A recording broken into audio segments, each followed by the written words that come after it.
Coming up on Hands on Mac, we are continuing our conversation about the preview app for macOS, this time taking a look at exporting PDFs from Preview. Stay tuned. Podcasts you love. From people you trust. This is TWiT.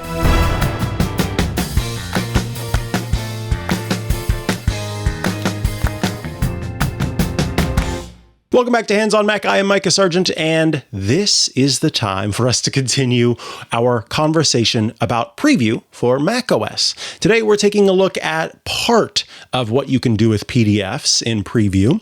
This will involve a couple of episodes overall because there's a lot that you can actually do with PDFs, but this is all about kind of exporting them, what you can do when you are looking at taking the PDF in its final form and doing something with it. So let's head over to macOS so we can take a look at what we've got on the table. All right, here we are on macOS, and you can see that I have several different PDFs here. The first thing I want to talk about is compressing PDFs. Here we have a document that's 1.7 megabytes, so it's pretty small PDF document. When I double click to open it, you can see that it's about a Hisense laser TV. Now, if we go up to the File menu, we can choose Export. And here we are presented with our typical area where we give it a file name, we can add tags, we choose where to save it, and we can choose our format. Now, before I showed you the different formats that you can use to export things and how you can access even more export options by holding down the Alt or Option key. But on top of that, you have a few choices when it comes to exporting. First and foremost, we can choose to optimize the images for screen. So what that does is it lets us make the file smaller.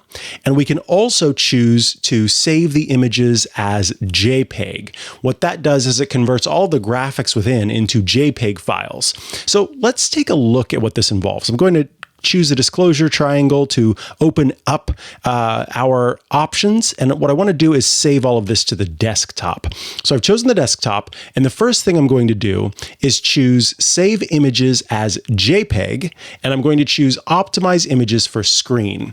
When you choose Optimize Images for Screen, what that does is it actually compresses this PDF for you. So remember that the PDF was 1.7 megabytes going in. Let's see what happens if we save this document now with Optimize Images for Screen turned on and Save Images as JPEG turned on.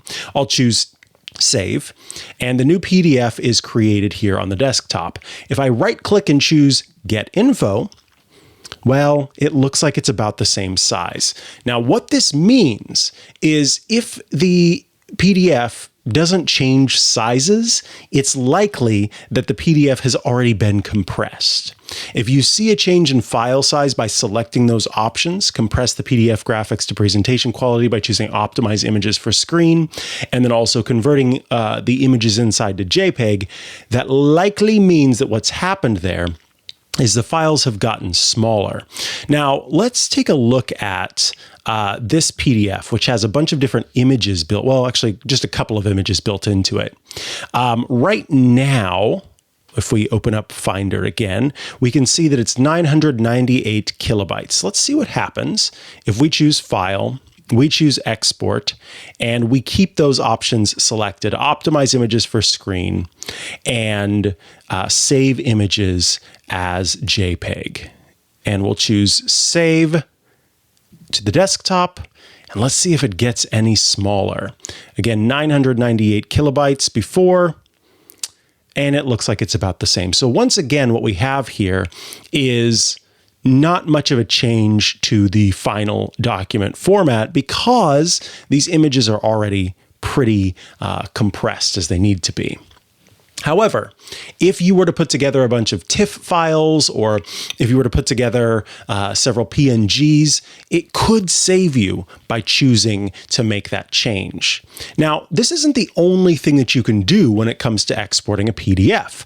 You'll notice that if I double click to open up this file again that has the chihuahuas talking into the microphone and a nice photo of Leo and me recording Ask the Tech Guys, I can choose File, and export again. And this time, we're choosing the format of PDF. We're leaving that the same. I'm going to deselect optimize images for screen and save images as JPEG, and instead going to choose Quartz filters.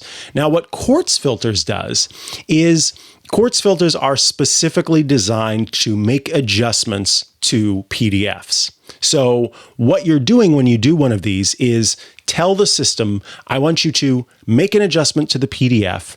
If I choose black and white, what's going to happen is when I save this again to the desktop, we're replacing the old format, then and we're going to choose get info because I am just kind of curious. Does it? Yes, it makes it smaller at 806 kilobytes because we've gotten rid of the color. It makes everything inside black and white.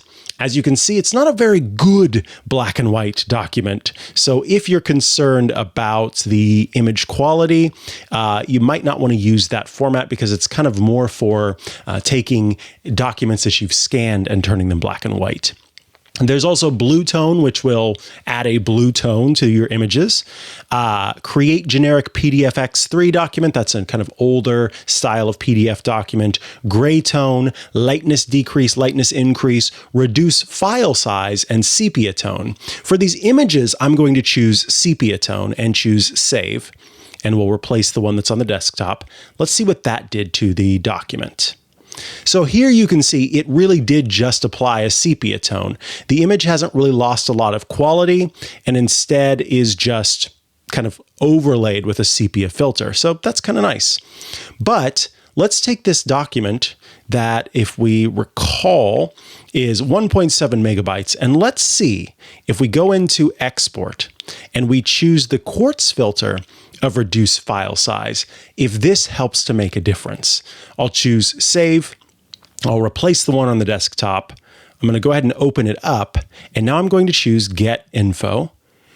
And as you can see, the file size actually got larger. So this is why you want to play around with these tools, because you never know kind of what a filter is actually doing when it comes to compressing an image, compressing text in a document.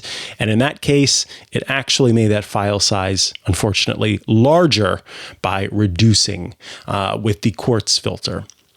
So those are a few things that you can do when it comes to compressing and adding effects. Again, depending on how kind of packed or not packed your PDF is with images, you may see great strides in compressing the file size and making it smaller, or not much at all.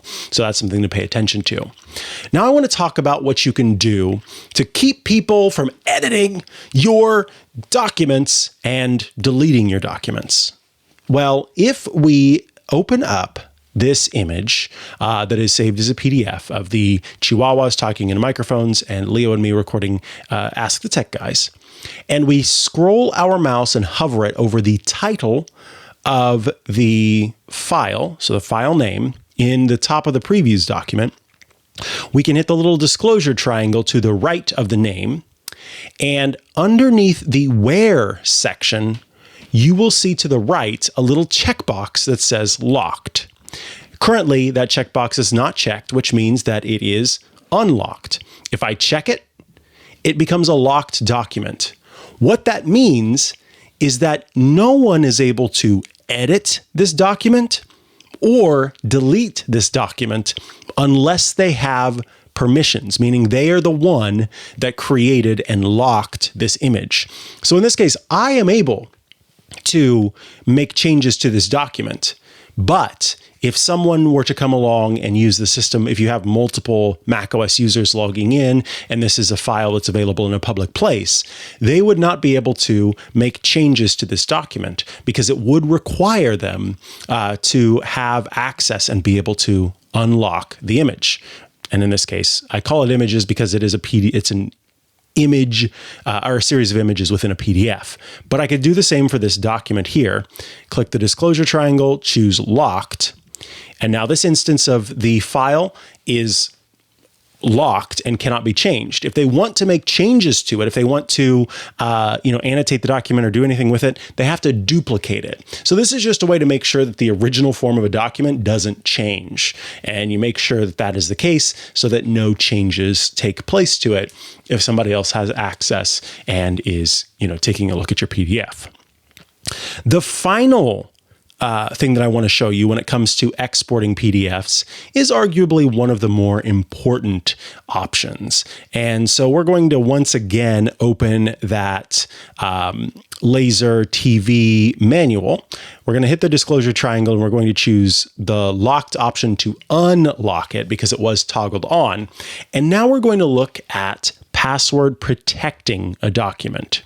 If we go to File and we choose Export, we saw that we can change the format. We saw that we can add a Quartz filter that sometimes does unexpected things. We saw that we can create a PDFA file. We can create a linearized PDF. We can optimize the images that are built into it for the screen, and we can save images as JPEG.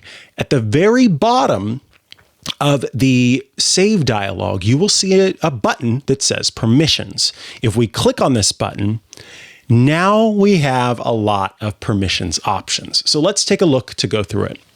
First and foremost, you can require a password to actually open the document. That means that if somebody tries to open the document, it will open, but you won't be able to see anything. So I'm going to set it up just real quick so you can see what that looks like. I've toggled on require password to open document, and I'm going to type in a password.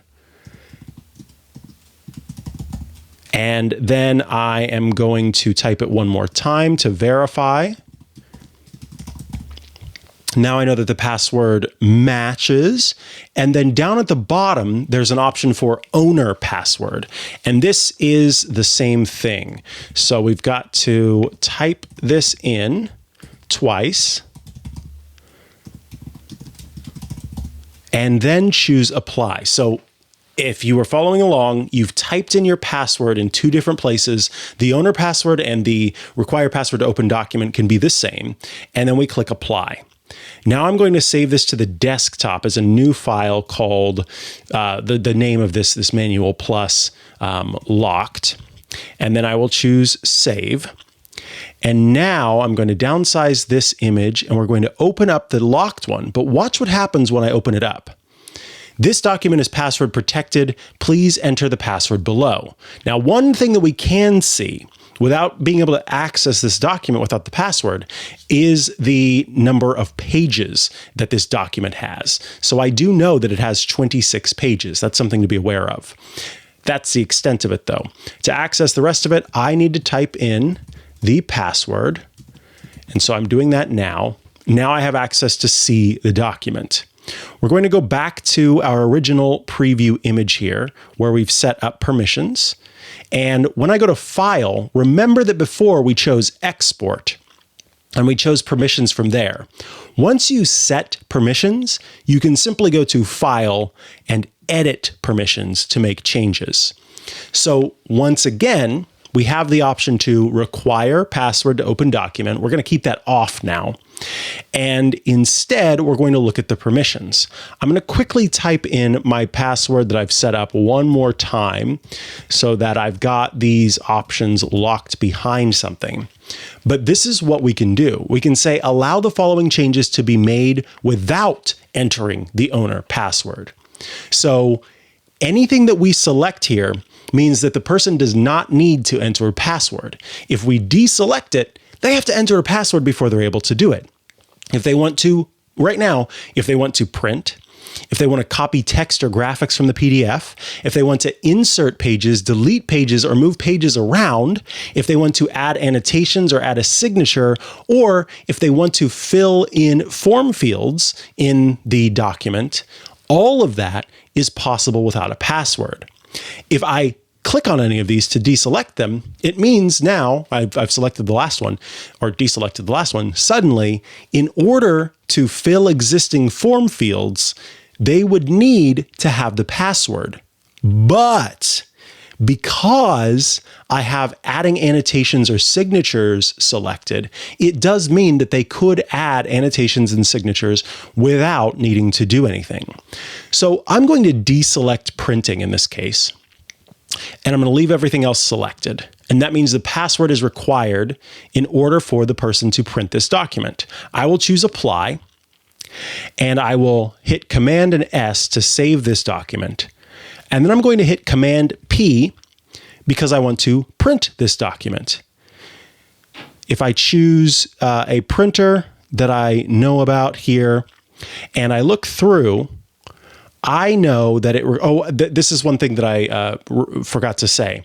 The document has to be, even though we've saved this new document, the document actually has to be closed and reopened in order for these new permissions to be put into place. So I'm going to choose to create a new document that has no print afterward.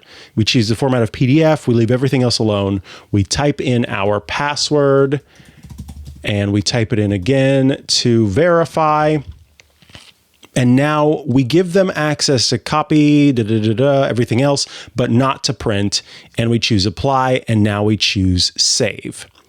I'm going to close out of the document that we've been working with. And instead, I'm going to open up the no print document. Now I'll hold down Command and hit P, and up pops this alert. That's how I knew that something was wrong in the last one, because it will automatically prompt you to say, without the owner password, you do not have permission to print the document. Enter the password to unlock printing the document. And then if I type in the password that I set, I suddenly have access to the print dialog, and I can choose to print it how I want. Now, that is just a look at the way to export PDFs. Upcoming, we'll take a look at annotating PDFs, editing, specifically working with the tools in Preview to make adjustments to forms. There's a lot when it comes to what you can do with PDFs in the Previews app. But that was just a look at what happens when you head to that export dialog. Thank you so much for tuning in to this week's episode of Hands on Mac. I appreciate each and every one of you for joining us. It is my great pleasure to bring this show to you every week. If you have questions, comments, concerns, etc., be sure to email me, Mikah at twit.tv. And I'll catch you next week for another episode of Hands on Mac. Bye-bye.